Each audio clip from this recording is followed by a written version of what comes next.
Pratitelji, dobra večer. Pakoštane su večeras dočekale svojega heroja. U čast omiljenog generala organizirana je fešta na kojoj se okupilo 30.000 ljudi koji su uživo željeli pozdraviti Gotovinu. Idemo u Pakoštane gdje nas čeka Majda Mikulandra. Majdo, traje li još fešta? Fešta Tončice naravno i dalje traje. Prije nekoliko trenutaka koncert je završio, ali se fešta preselila u obližnje kafiće, također u središtu mjesta. U ovom trenutku general Gotovina se povukao u mir svoje obiteljske kuće sa svojom obitelji.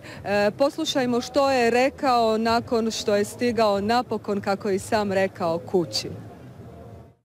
Napokon, posle toliko godina, našao sam put do svoje kuće. Večeras sam tu.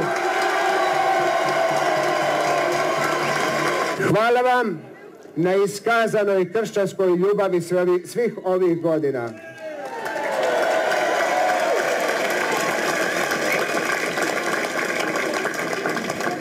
Ovu kršćansku ljubav koju smo iskazali trebamo je širiti dalje. Posebno onima koji su najslabiji, onima koji se osjećaju ugroženima, da bismo sutra vidjeli da svaki čovjek ovdje u našoj domovini mogao živjeti sretno i osjećao se sretnim.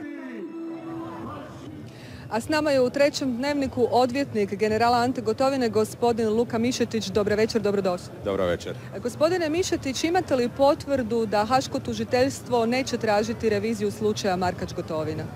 Nemam takvu potvrdu jer po pravilima Haškog suda tužiteljstvo nama nije dužno dostaviti takvu potvrdu. Međutim, čuo sam informaciju da je glasnogovornik gospodina Bramrca izjavio u srpskim medijima ipak Haško tužiteljstvo neće tražiti nikakvu reviziju postupka.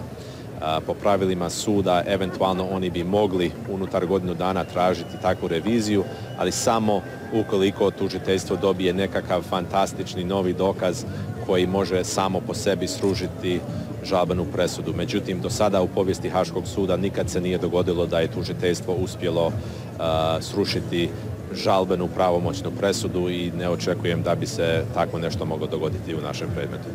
Jeste li podnijeli etičku prijavu protiv gospođe Carle Del Ponte Švicarskoj odvjetničkoj komori?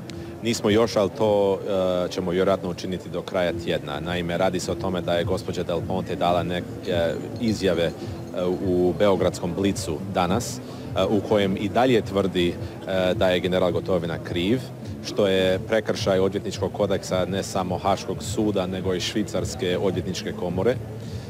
I zbog toga prijavit ćemo gospođu Del Ponte jer ona jednostavno nema pravo osporavati pravomoćnu presudu. Gospodine Mišetić, hvala vam lijepa. Molim. Tončice, toliko iz Pakoštana. Majda, hvala tebi i tvom gostu.